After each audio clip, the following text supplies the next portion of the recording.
नाच गा रहा था तो उधर से कदमत से आया, लगा रहे दूसर बजकर बाजा बजा रहा था। औरंगाबाद एसपी और नवादा एसपी और रोहतास में जो रचना पासवान का मामला हुआ, उस मामले में तीनों एसपी साहब को, रोहतास एसपी साहब को मैं अपने तरफ से 3 दिन का समय देता हूं। अगर 22 तारीख तक इन तीनों मामले में अगर अपराधियों की गिरफ्तारी नहीं होती है तो तीनों जिला का भीम आर्मी चक्का जाम करेगी। डीएम और एसपी साहब को कार्यालय में हम लोग शांति से बैठने नहीं देंगे। वो शहर इतना काधरे बाजा बजाएगा, जहाँ नाचेगा उधर मारे लगा है हम लोग के। बिहार में भूमिहारों का आतंक दलितों पे, दुसाधों पे, चमारों पे बढ़ गया है। जातिवादी भूमिहारों ने घुस करके होली के दिन महादलित परिवार की महिलाओं पे, युवाओं पे और बुजुर्गों पे इतनी बेरहमी से मारपीट किया कि वो सारे लोग चोटिल और घायल हैं। एसपी साहब से बात हो रही है?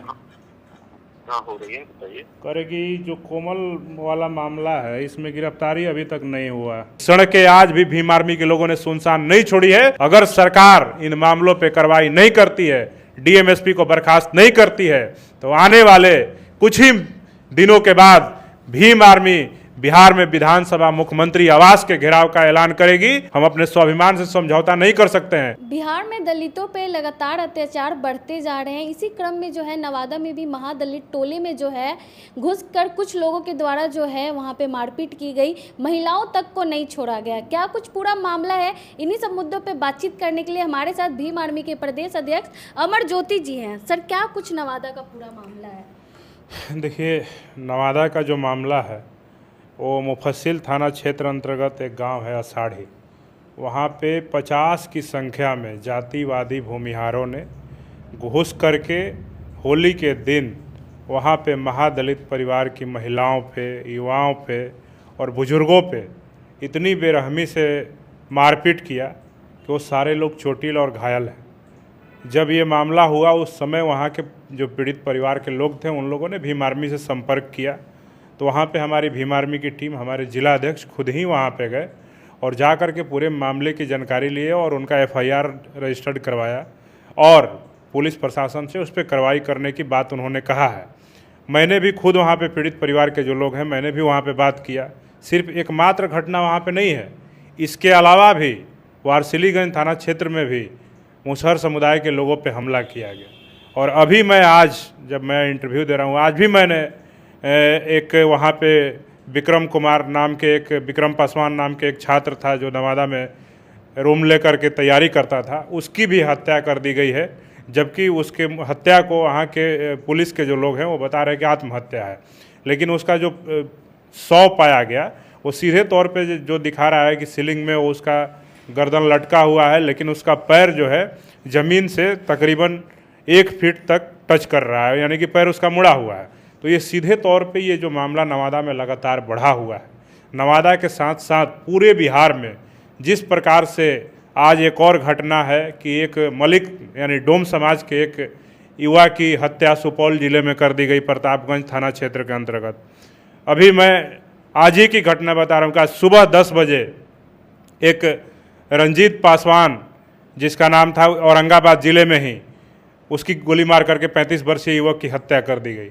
उसके बाद आपके औरंगाबाद में दूसरा मामला जो अभी पूरे बिहार में मामला चल रहा है कि लोजपा के नेता और पूर्व विधानसभा प्रत्याशी, उसके प्रदेश महासचिव जिसका नाम मनोज सिंह है, उसके बेटे ने एक पासवान समाज की बेटी कोमल पासवान के ऊपर गाड़ी चढ़ा करके उसकी हत्या कर दी। रोहतास जिला में जाते हैं तो रोहतास में रचना पासवान का आँख, कान, पेट तमाम उसको चीर करके हत्या कर दिया गया। वहीं पे रितेश रविदास की हत्या कर दी गई।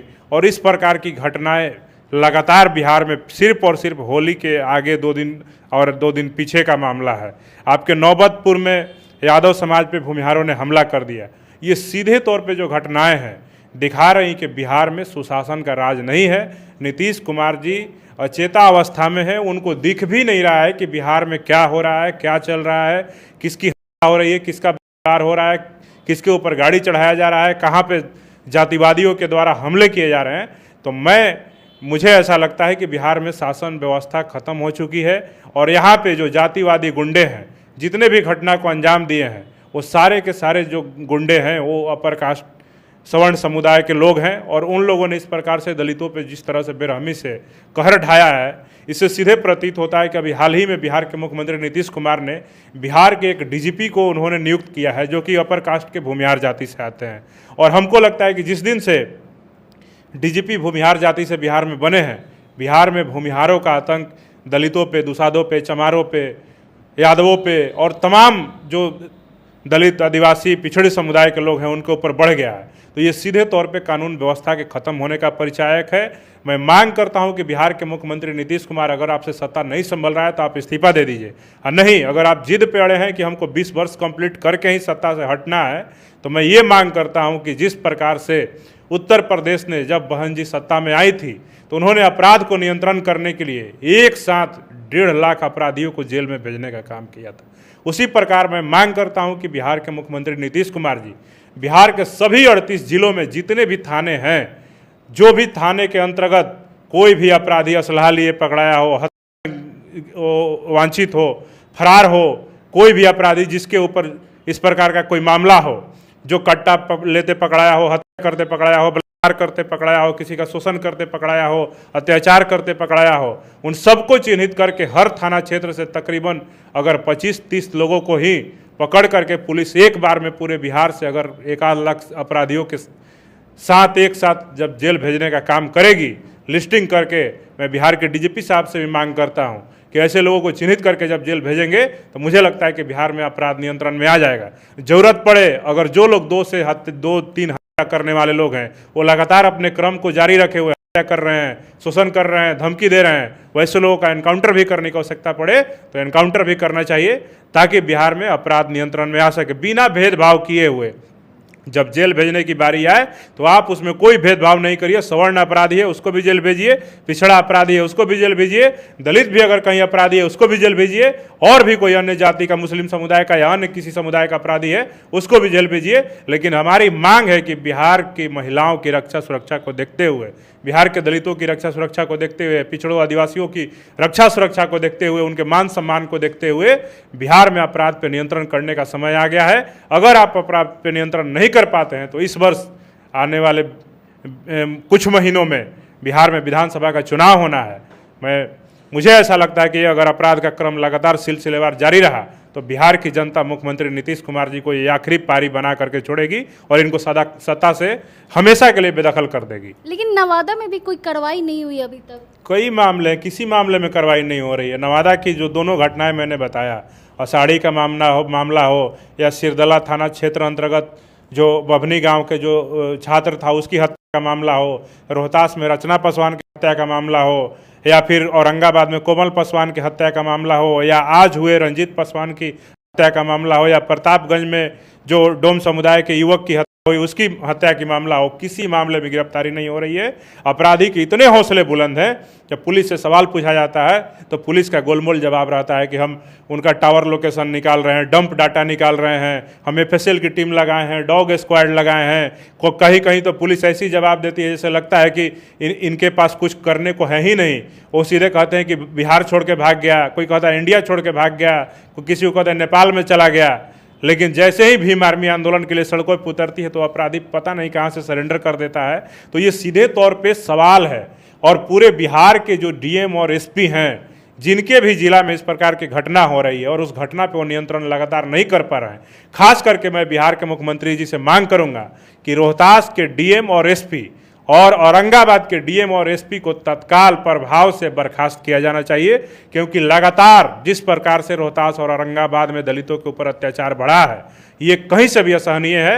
और हम अपने समाज पे हो रहे शोषण, अत्याचार, अन्याय को बर्दाश्त नहीं कर सकते हैं, अपने लोगों को मरते हुए नहीं देख सकते हैं। उस पर कतई हम लोग समझौता करने के मूड में नहीं है। अगर सरकार इन मामलों पर कार्रवाई नहीं करती है, डीएम एसपी को बर्खास्त नहीं करती है, तो आने वाले कुछ ही दिनों के बाद भीम आर्मी बिहार में विधानसभा मुख्यमंत्री आवास के घेराव का ऐलान करेगी और पूरे बिहार के भीम आर्मी के कार्यकर्ता, हमारे बहुजन समाज के जो लोग जिनके ऊपर भी शोषण, अत्याचार, अन्याय हुआ है, वो सभी लोग पटना आएंगे और मुख्यमंत्री आवास को घेराव करने का काम करेंगे। लाखों की संख्या में। हम अपने स्वाभिमान से समझौता नहीं कर सकते हैं। हम मानते हैं कि सत्ता शासन में नहीं है, लेकिन हम ये जरूर बता देना चाहते हैं कि सड़कें आज भी भीम आर्मी के लोगों ने सुनसान नहीं छोड़ी है, और जब भी आवश्यकता पड़ेगी अपने समाज के स्वाभिमान के लिए हम लोग सड़कों को हाउसफुल करेंगे और सड़क पर संघर्ष करेंगे अपने समाज को न्याय दिलाने के लिए। एक बात और कहेंगे कि बिहार में एनडीए की सरकार है, एनडीए में दलित समाज के दो नेता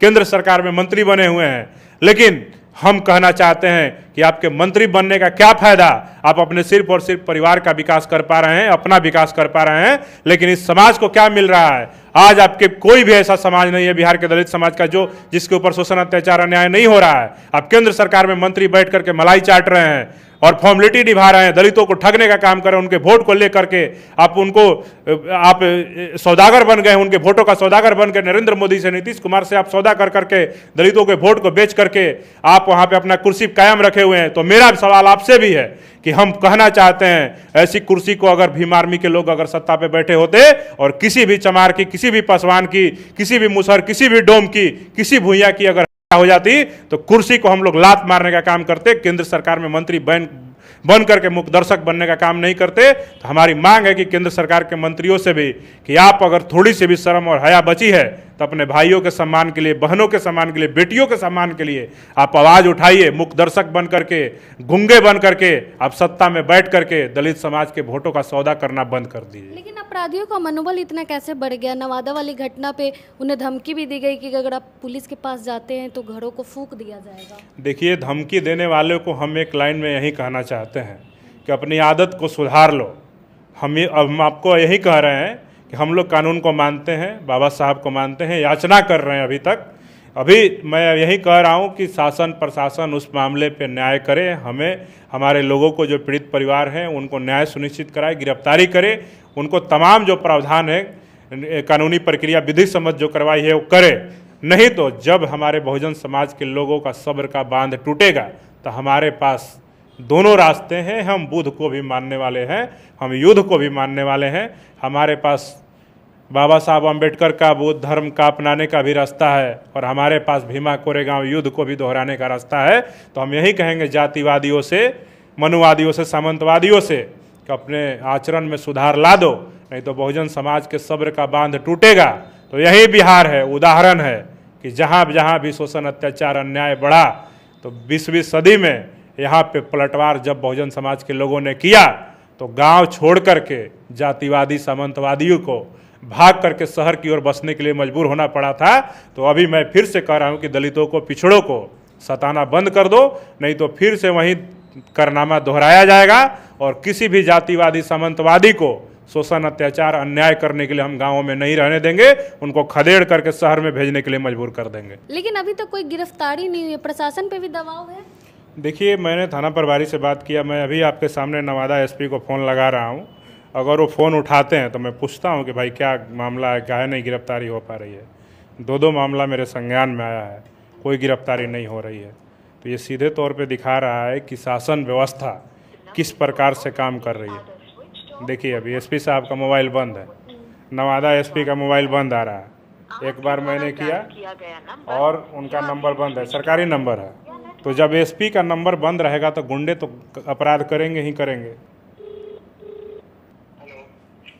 जी, एसपी साहब से बात हो रही है? हाँ हो रही है, बताइए। भीम आर्मी के प्रदेश अध्यक्ष बोल रहे हैं, अमरज्योति नाम है मेरा। बताइए।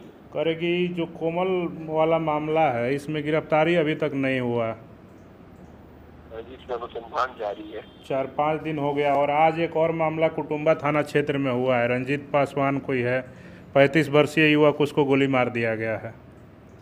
वो भी हत्या की घटना घटी है, उसका अनुसंधान, उसका डिटेक्शन अभी नहीं हुआ, तो डिटेक्शन में हम लोग लगे हुए हैं, तो आज से बहुत ही सकता है। और प्रेस रिलीज आपके यहाँ से जारी हुआ था कि उसमें दुर्घटना वो बताया जा रहा था कोमल वाले मामले को। जी वो सही है, शुरू में दुर्घटना की ही बात है। 4 तारीख को 14 तारीख को जिस दिन घटना घटी है उस दिन परिवार वालों के द्वारा भी एक्सीडेंट ही बोला गया था। 15 तारीख से को उनके द्वारा वो आवेदन दिया गया है जिसमें हत्या का आरोप लगाया गया है, तो अनुसंधान करने की आवश्यकता है जी, क्योंकि वहाँ तो सड़क है नहीं, पतली संकरी गली है, उसमें तो एक्सीडेंट का संभावना नहीं हो, जानबूझ के इरादतन हत्या है। तो अपने ही गैराज के बाहर निकालते समय में हुआ है, जो 14 तारीख को इनके फैमिली वाले ही लेकर गए हैं।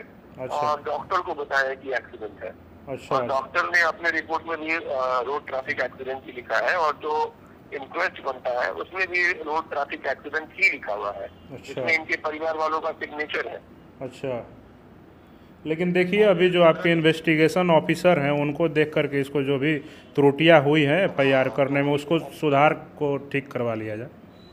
वो इन्वेस्टिगेशन का है, वो एकदम स्ट्रेट फॉरवर्ड केस नहीं है जैसा आप लोग अलेज कर रहे हैं। जी जी जी। स्ट्रेट फॉरवर्ड नहीं है कि हत्या, उसके लिए मोटिव करना पड़ेगा और हमें अनुसंधान करना पड़ेगा। हाँ हाँ, वो अनुसंधान कर रहे हैं, उसके बाद ही उसमें कार्रवाई। हाँ नहीं, बेहतर एक टीम बना के उसको देख के करवा दीजिए, क्योंकि मामला काफ़ी वो है, उस पर काफ़ी प्रेशर है चारों तरफ से।